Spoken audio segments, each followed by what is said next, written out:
More than anything else, Serbia wants stability, political and economic, in the entire Western Balkans. This is the condition for the survival and progress of our Serbia, as well as of all others. It is precisely for this reason that Serbia is committed to peace and life, that independently and without pressures from outside, it has commenced difficult and comprehensive reforms aimed at bringing about healthier and more competitive economy, a freer and richer citizen.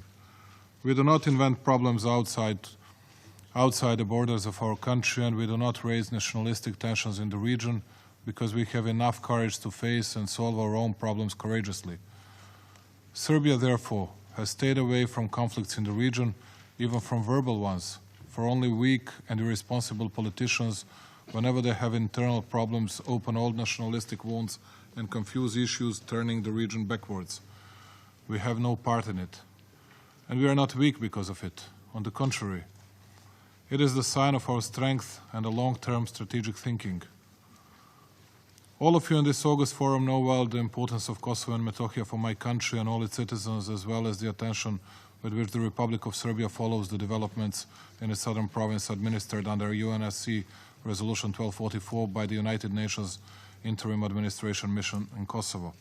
Our genuine and long-term commitment to a peaceful solution of the conflict in Kosovo and Metohija is well known to all members of the international community, both those who share our views on the status of Kosovo and Metohija and those who think otherwise. I believe that you all recognize just as well the resolve in the steps that the Republic of Serbia has taken lately to give momentum to the reconciliation among the people living in Kosovo and improve the living conditions of all its residents, Albanians, Serbs, Gorani, Roma, and the members of other non-majority communities alike. You know that Belgrade is firm in its position not to recognize the secession of Kosovo and Metohija and its self-proclamation into a state carried out by force and contrary to international law. Yet this firm position is not an obstacle to negotiations and ever more lively communication with Pristina today. This is so because Belgrade, the government of Serbia, wants peace and stability in the entire region. It wants dialogue and a solution, as well as that people, goods and ever more positive ideas circulate freely throughout the region. It is therefore right to say that these efforts of ours, the new positive approach of Serbia to the difficult Balkan questions, have eased the tensions in the region in which there is less and less fear among neighbors and more acceptance of initiatives coming from Serbia.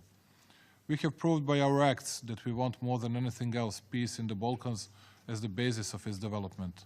We want a normal, decent and ordered Serbia and are well aware that it is possible only in the same environment. Likewise, we know that dialogue is the only way to achieve this goal, and we shall do also that it be continued in the way Serbia has promoted it, by taking decisions that improve the life of people in Kosovo and Metohija. Surely, this will not prevent Serbia from continuing to insist on its position that the unilateral declaration of independence of Kosovo and Metohija is illegal. Yet, probably for the first time in many years, this position of the government of Serbia does not impede a life in the province. On the contrary, we are dedicated to that life, putting it before any other interests.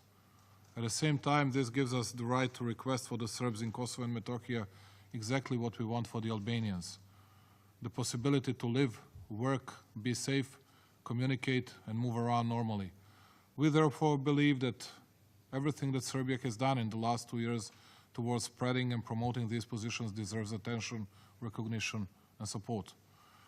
We do so primarily because our desire for peace and cooperation in the entire Balkans is the only way to make that region an equal part of Europe in the way, Mr. President, that will not make the Balkans different from Europe at all.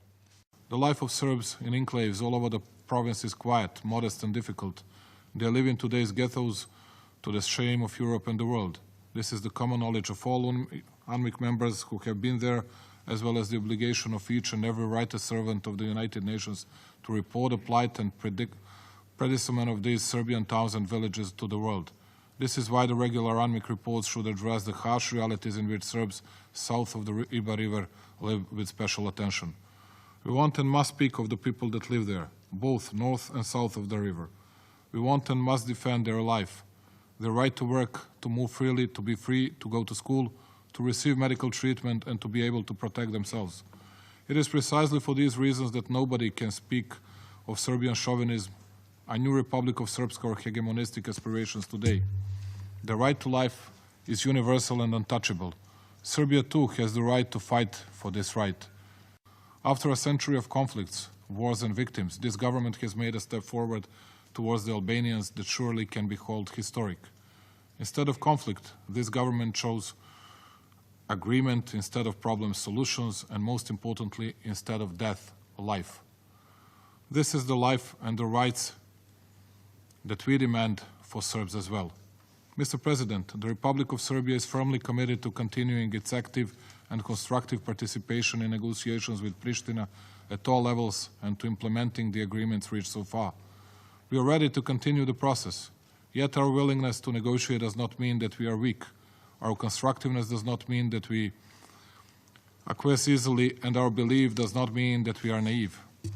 Unfortunately, we miss a collocator at the other end of the table. The administrative organs of the provisional institutions of self-government in Pristina have not been formed yet, half a year after the elections. We expect that they will be formed in the coming days.